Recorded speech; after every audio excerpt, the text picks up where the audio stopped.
안녕하세요. 저는 올해 40대 중반의 남자입니다. 이렇게 저의 이야기를 많은 사람들에게 하는 건 처음인 것 같아요.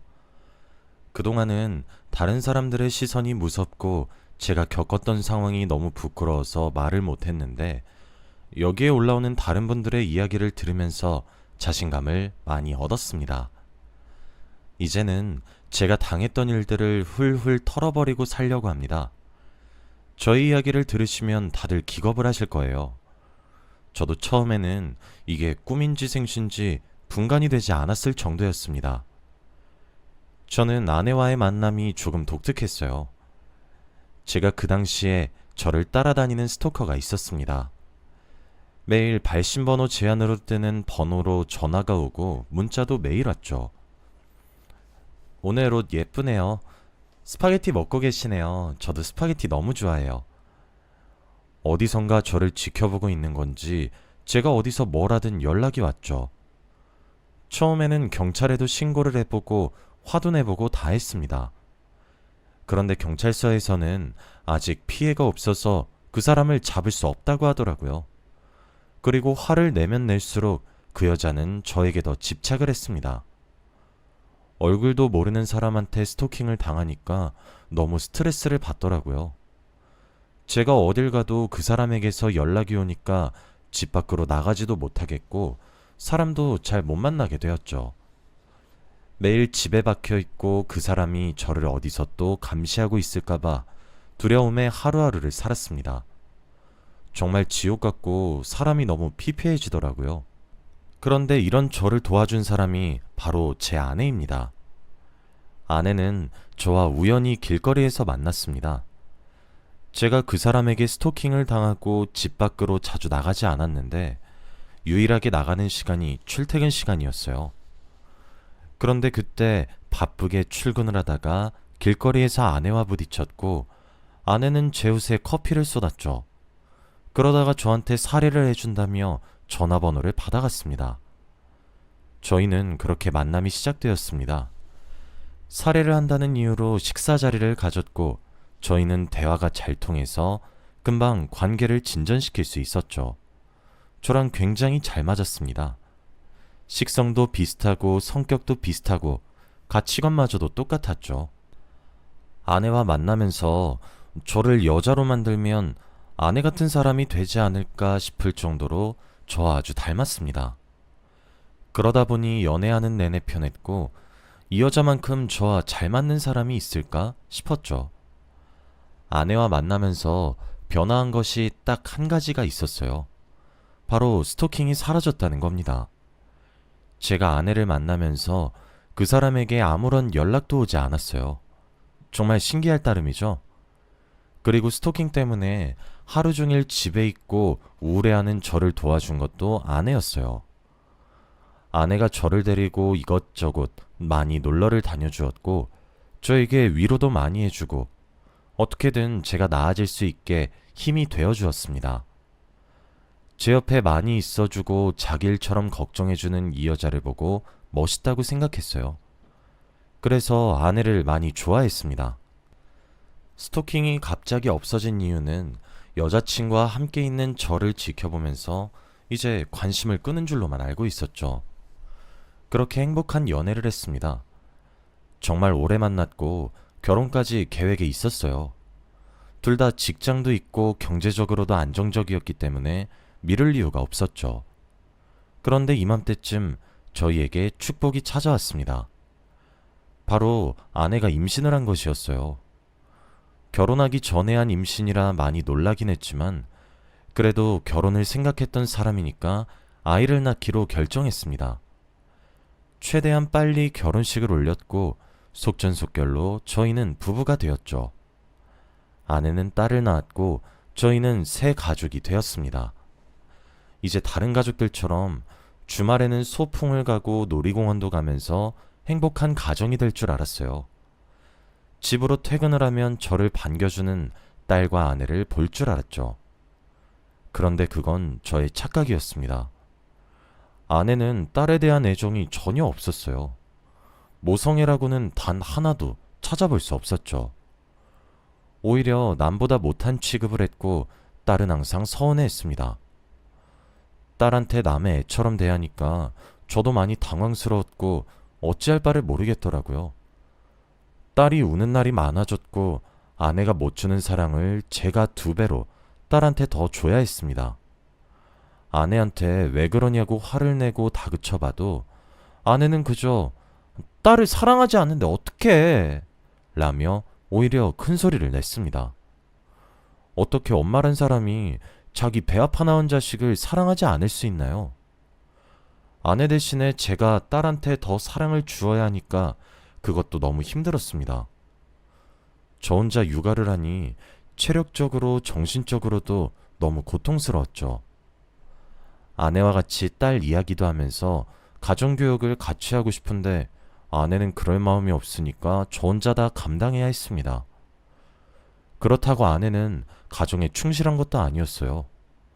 어딜 가는 건지 알려주지도 않은 채 매일 어디론가 나갔고 누군가를 만나는 것 같았습니다.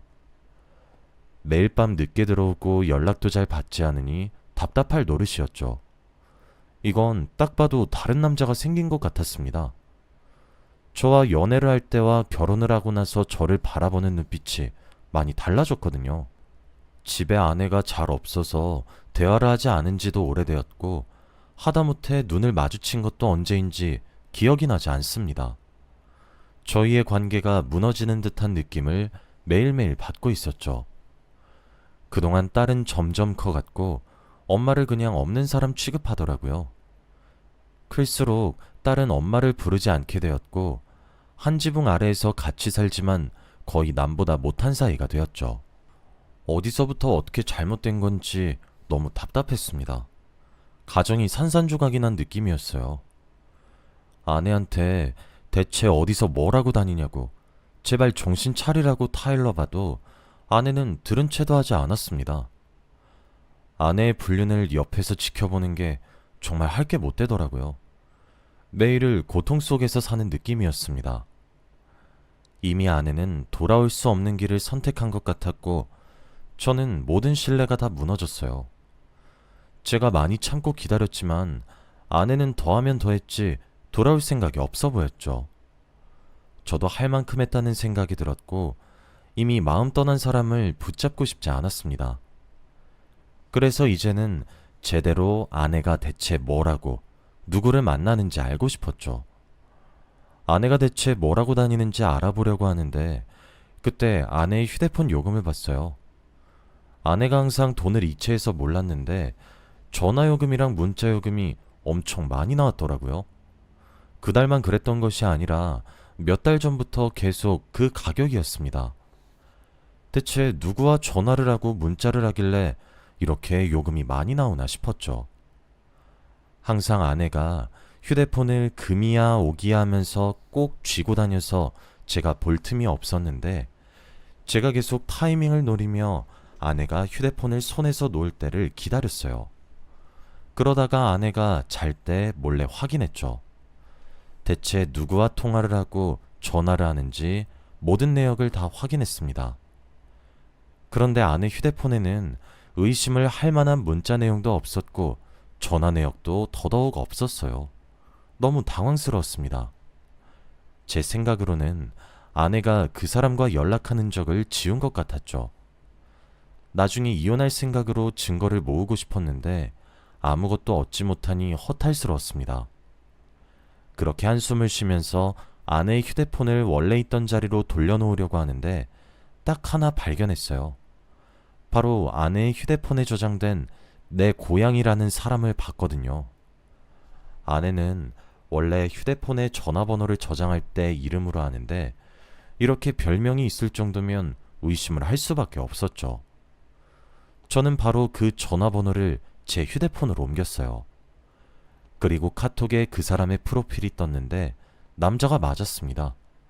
고양이를 키우는 남자더라고요. 저는 아내가 분명히 이 남자와 불륜을 저지르고 있다고 생각했습니다. 그래서 제대로 증거를 수집하려고 했죠. 아내가 어디서 뭘 하는지 뒷조사를 했습니다. 그러다가 그 남자가 어떤 사람인지 정보를 알아낼 수 있었죠.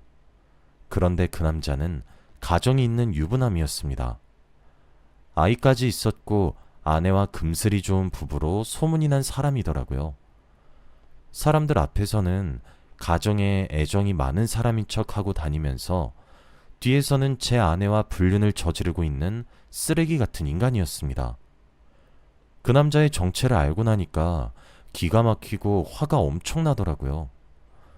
당장이라도 그 남자네 집으로 가서 아내와 그렇고 그런 사이라고 밝히고 싶었지만 아직 제대로 된 증거가 없으니 꾹 참기로 했죠. 그러다가 저는 그 남자와 아내가 같이 있는 장면을 목격했습니다. 그 남자가 워낙 고양이를 애지중지 키우다 보니 동물병원을 자주 갔는데 아내가 그 동물병원에 있었어요. 저는 그 순간 마음을 굳게 먹었습니다. 이제 정말 그 두 사람의 불륜을 확신하게 된 계기가 되었죠.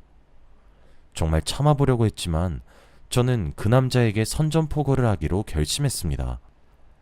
며칠 뒤 저는 그 남자한테 개인적으로 연락을 해서 만나자고 했어요. 그 남자는 갑자기 모르는 남자가 만나자고 하니까 많이 당황스러워 하더라고요. 그러다가 제가 당신이 만나는 여자 남편 되는 사람이니까 만나서 긴히 이야기 좀 나누죠. 라고 하니 그게 무슨 말이냐고 자신이 만나는 여자가 어딨냐며 말도 안 되는 소리를 해댔습니다. 말이랑 행동이 전혀 맞지 않았고 저는 그 남자의 말을 무시하고 막무가내로 문자로 장수할 시간을 보냈죠. 그 남자와 만나자마자 저는 제 아내와 관계를 정리하라고 했어요. 당장이라도 그만두지 않으면 가족들에게 다 알릴 거라고 하면서 말이죠. 그런데 갑자기 모르는 남자가 나타나서 이렇게 말을 하니 많이 당황을 하더라고요. 그게 무슨 말이냐며 자신이 누구와 관계를 정리해야 하냐는 말을 했습니다. 알고 있으면서 모른 척하는 그 남자를 보니 정말 얍삽한 놈이라고 생각했어요.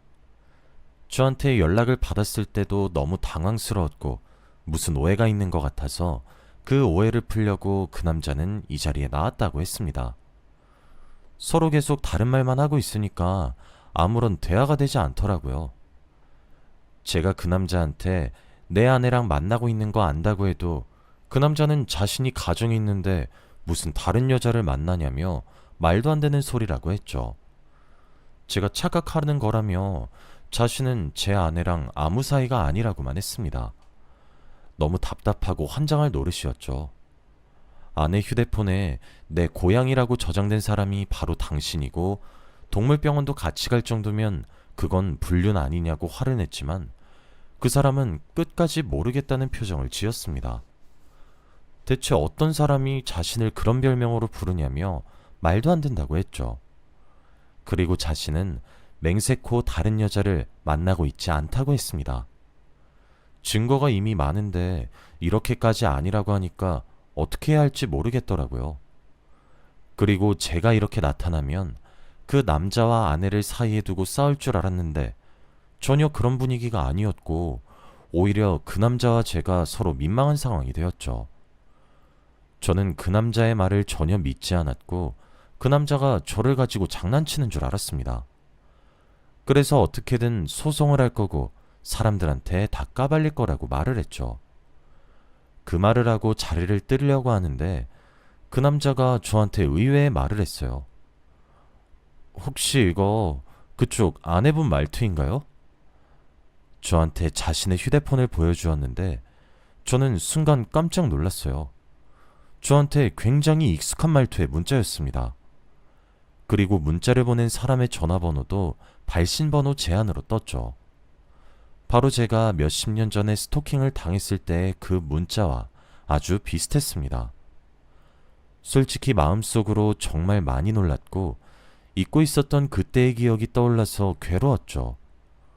그 남자는 그 문자 내용을 보여주면서 안 그래도 요즘 스토킹을 당하고 있는데 혹시 자신을 스토킹하는 여자가 제 아내가 아니냐고 했습니다.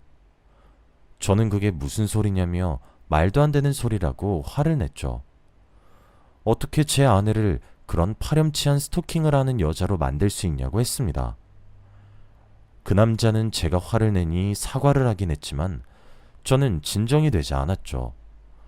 머릿속은 너무 복잡했고 집 가는 내내 머릿속에는 아내의 불륜과 그 남자가 주고받은 문자 내용이 계속해서 떠올랐어요. 그게 며칠 동안 계속 생각이 나서 일도 손에 안 잡히고 다른 데로 집중을 못 하겠더라고요.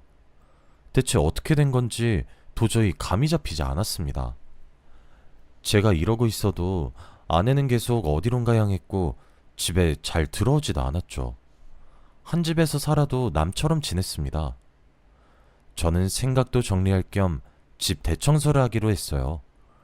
며칠 내내 머릿속이 복잡했는데 대청소를 하면서 조금이라도 다른 생각을 해보기로 했죠. 정말 몇 시간 동안이나 대청소를 했어요. 그 집에서 살면서 한 번도 사람의 손길이 닿지 않은 곳까지 쓸고 닦았습니다. 그런데 청소를 하면서 충격적인 것을 발견하고야 말았습니다. 정말 한 번도 손을 닿지 않았던 곳을 청소를 하다가 한 휴대폰을 발견했어요. 무의식적으로 그 휴대폰을 켰는데 저는 그 휴대폰의 배경화면을 보고 기겁을 하고야 말았습니다. 바로 아내와 그 남자가 같이 찍은 사진이었거든요. 정말 충격적이었습니다. 두 사람은 아주 다정하게 포즈를 취하고 있었죠. 그 휴대폰은 아내가 그 남자와 연락을 할 때 쓰는 것 같았어요. 그리고 휴대폰에 저장된 달력을 보니 그 남자의 생일, 그 남자와 아내의 기념일 등등이 다 기록되어 있었죠. 아내의 숨겨진 휴대폰 덕분에 불륜을 확신할 수 있었습니다. 그 남자가 불륜 아니라고 그렇게 해명을 했다고 생각하니 너무 화가 나더라고요. 그리고 저는 그 남자와 아내에게 복수를 하기로 했어요. 이렇게까지 저를 가지고 놀았다고 생각하니까 복수를 제대로 하고 싶더라고요. 그래서 저는 그 남자 집으로 찾아갔습니다. 그 남자가 또 아니라고 변명하지 못하게 아내의 숨겨진 휴대폰을 가지고 말이죠. 그리고 저는 그 남자를 보자마자 바로 주먹질을 했습니다. 집에는 그 남자와 아내가 같이 있더라고요. 갑자기 제가 얼굴에 주먹을 날리니까 많이 놀라긴 하더라고요. 저한테 왜 그러냐고 큰 소리를 내는데 저는 그때 바로 배경화면을 보여줬어요. 이래도 불륜이 아니냐고 하면서 말입니다. 제 말에 그 남자의 아내가 더 놀라했고 저는 배경화면을 보고 있는 그 남자를 다시 때리려고 했어요. 그 남자의 아내는 불륜 저질렀냐며 그 남자에게 화를 내고 있었죠. 멍하니 휴대폰을 보고 있던 그 남자는 갑자기 이거 합성인데? 라는 말을 했습니다. 그 말을 듣는 순간 이 남자 진짜 제정신이 아닌가 보다 싶었어요. 합성이라는 핑계까지 대면서 불륜이 아니라고 하는 모습을 보니까 미치겠더라고요. 제가 너무 답답해서 그만 인정하라고 말을 해도 그 남자는 사진이 어색하다며 절대 아니라고 했죠. 그 말에 그 남자의 아내도 다시 사진을 제대로 보더니 정말 합성이라고 했습니다. 두 사람이 그러니까 정말 어떻게 해야 할지 모르겠더라고요. 그 남자는 아내의 휴대폰을 열어서 문자 내용을 확인했습니다. 그런데 갑자기 에이씨, 인연이 스토커였네 라고 하더라고요. 저는 무슨 소리냐며 당장 휴대폰을 보았는데 정말 그 남자가 받은 문자를 보낸 사람이 바로 아내였어요. 그리고 무엇보다 더 놀란 건 바로 제가 과거에 스토킹을 당했을 때 받은 문자와 아주 유사했다는 점이었죠. 정말 아내가 저를 스토킹했을 수도 있겠다는 생각이 들면서 정말 많이 혼란스러웠습니다. 그 남자는 제 아내가 자신을 스토킹했고 사진까지 합성해서 다닐 정도면 제 아내가 미쳤다고 했어요. 그리고 그 자리에서 바로 경찰에 신고를 하더라고요. 저는 온몸에 힘이 풀려서 그만 주저앉아 버렸고 머릿속이 너무 복잡했습니다. 계속 머릿속에서는 아닐 거라고 생각을 하고 있었는데 모든 증거들이 너무 정확해서 아내를 믿을 수 없었죠. 그리고 바로 경찰서로 갔습니다. 그 남자와 그 남자의 아내, 저는 경찰서로 갔고 아내는 몇 시간 뒤 연행이 되어서 왔죠. 그리고 증거물품으로 아내의 숨겨진 휴대폰을 제출했는데 아내는 자신이 숨긴 휴대폰이 저한테서 나오니 정말 많이 당황스러워 하더라고요. 그리고 그 사진은 정말 합성이 맞았습니다. 그 남자와 아내는 불륜도 아니었고요. 그저 아내가 그 남자와 사귄다는 망상 속에서 살고 있던 거였죠. 정말 환장할 노릇이었습니다. 며칠 동안이나 조사를 받으면서 알게 된 충격적인 진실이 있었어요. 바로 저를 스토킹한 사람도 아내였습니다. 아내와 만나고 나서 스토킹이 멈춘 이유가 바로 아내가 범인이었기 때문이죠. 아내는 저를 만나기 위해 일부러 커피를 제 옷에 쏟았고 결혼을 하기 위해 일부러 임신을 했대요. 정말 그 말을 듣는데 머릿속이 새하얘지더라고요. 저는 아내의 소나기에서 놀아났던 겁니다. 전부 다 아내의 계획이었던 거죠. 어떻게 스토킹한 사람한테 위로를 받을 수 있었을까요? 저와 잘 맞았던 이유도 아내가 저를 잘 알았기 때문에 가능했던 일이었습니다. 그리고 저와 결혼을 하고 나서 그 남자를 스토킹한 것이었어요. 제가 스토커와 결혼을 했다는 생각에 정말 이게 꿈인지 생신지 모르겠더군요. 하루하루를 어떻게 살았는지도 모르겠습니다. 버티듯이 살았어요. 그렇게 저는 아내와 이혼을 하게 되었습니다. 그런 여자를 만난 제 자신도 너무 한심했고 진작에 알지 못했던 것도 너무 바보 같았어요. 몇 날 며칠을 뜬 눈으로 밤을 지새웠고 일상생활도 불가능했죠. 제가 이렇게 힘들어하고 있으니 제 착한 딸이 저를 위로해 주더라고요. 저는 그 순간 정신을 차려야겠다는 생각을 했습니다. 제 딸을 위해서라도 얼른 훌훌 털어버리고 일상으로 돌아와 가장으로서의 노릇을 해야겠더라고요. 저는 그때부터 딸을 위해서 살기로 했습니다. 그런 쓰레기 같은 여자를 만난 건 정말 인생의 가장 큰 오점이지만 제 딸을 낳은 건 인생의 가장 큰 축복이니까 말이죠. 저는 딸을 보면서 하루하루 살아갈 낙이 생겼고 그래도 빨리 그 상황에서 빠져나왔습니다. 저희 부녀는 사이가 너무 좋았어요. 과거의 이야기는 절대 하지 않았고 처음부터 저와 딸만 있었던 것처럼 살다 보니 너무 행복하더라고요. 그렇게 지금까지 살고 있습니다. 지금 생각해보면 어떻게 저한테 이런 일이 생겼나 싶어요. 여러분들도 배우자 잘 알아보고 결혼하길 바랍니다. 저는 앞으로 평생 딸과 둘이서 살려고요. 다들 저의 이야기 들어주셔서 감사합니다.